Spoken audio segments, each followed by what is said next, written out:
Under the sway of symbols, engulfed in ardent ritual, Nazism enshrined itself as more than mere political doctrine.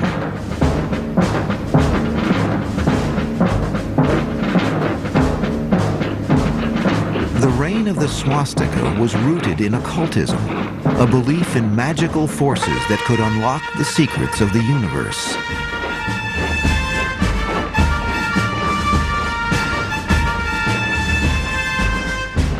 The Nazi Party actually grew out of an occult, or several occult groups that began in the late 19th century in Germany. I think these ideas were very widespread in Germany at that time. There was a very violent reaction at the beginning of our century against materialism, positivism, the present. And it took the form of a kind of spiritualism, of going back to nature, of searching for life forces which are true against the present which is false. And Hitler got into contact with that.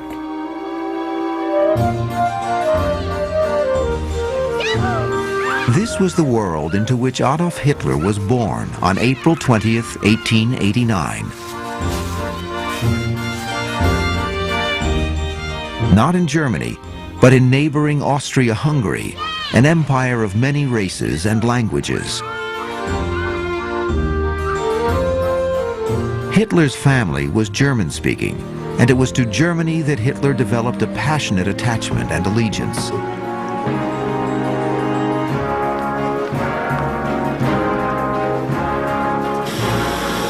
Germany was an advanced industrial nation.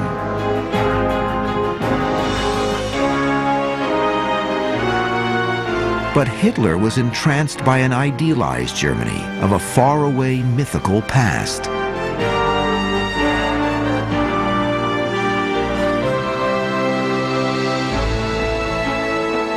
The young Hitler dreamed of becoming an artist.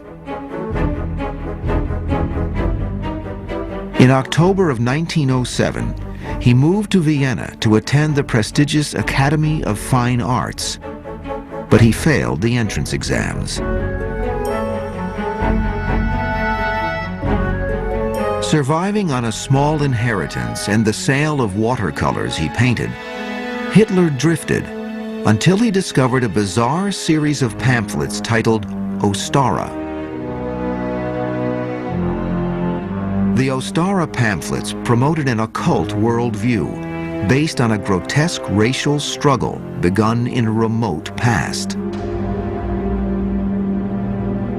One of the presuppositions of Austria was that the Jew was an ape man and the Aryan was a godlike being, and that the Jew had defiled the Aryan woman, who was usually blonde. The occult connection is that the Aryans had been a race of giants, and the Jew was subhuman and brought this giant down by merging with him.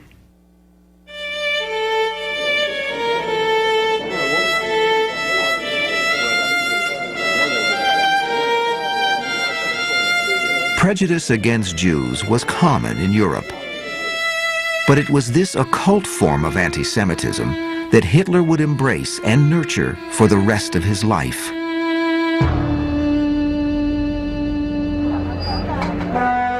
In May of 1913, Hitler left Austria for his beloved Germany.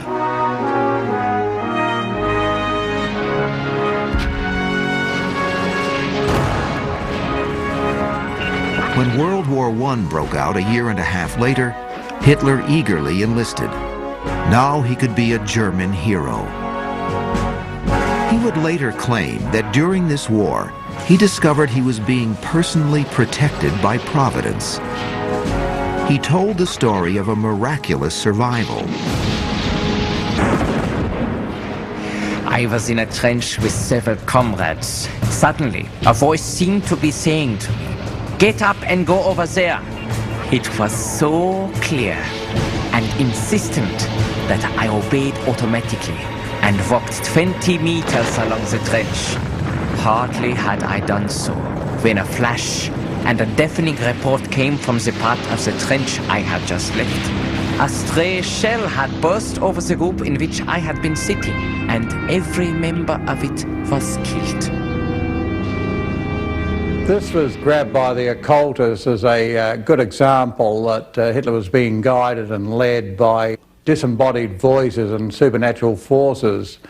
But the story just leaves a little bit of doubt in my mind as to whether or not it happened at all.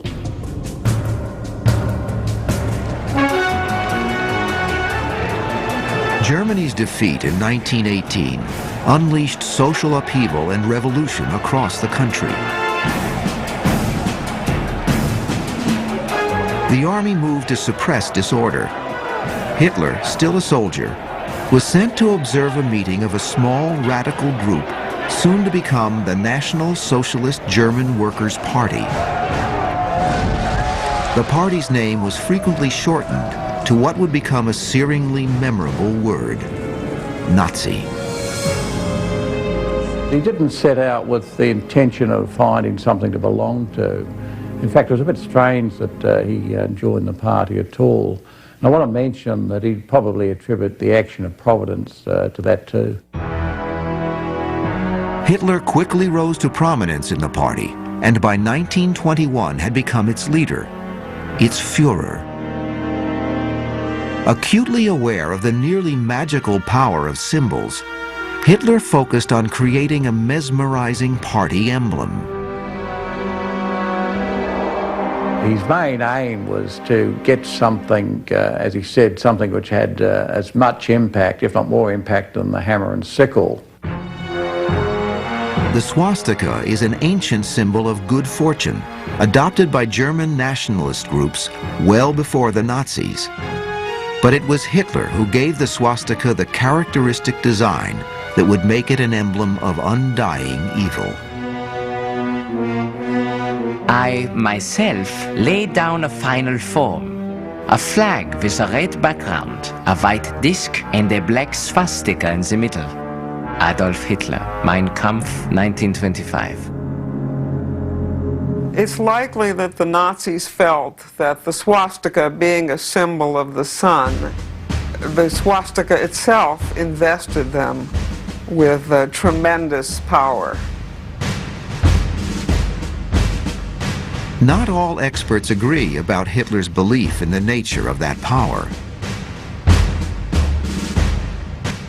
My feeling is that what Hitler was looking for was psychological magic as opposed to occultic magic.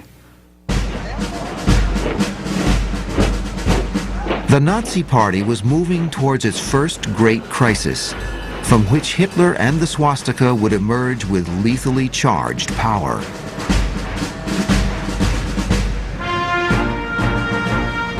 On November 9th, 1923, Hitler and his Nazi stormtroopers marched on the Munich town hall in an attempt to seize power. It was intended to be the start of a national revolution, but the police opened fire. The Nazis ran for cover. 16 party members were left behind, dead. The coup had been suppressed. Although Hitler was ultimately convicted of treason, the trial provided him with a national political platform. From there, he declared Germany had been betrayed by the Jews, and that he and the Nazi Party could restore German prestige. Hitler emerged a patriot, the leader of a holy cause.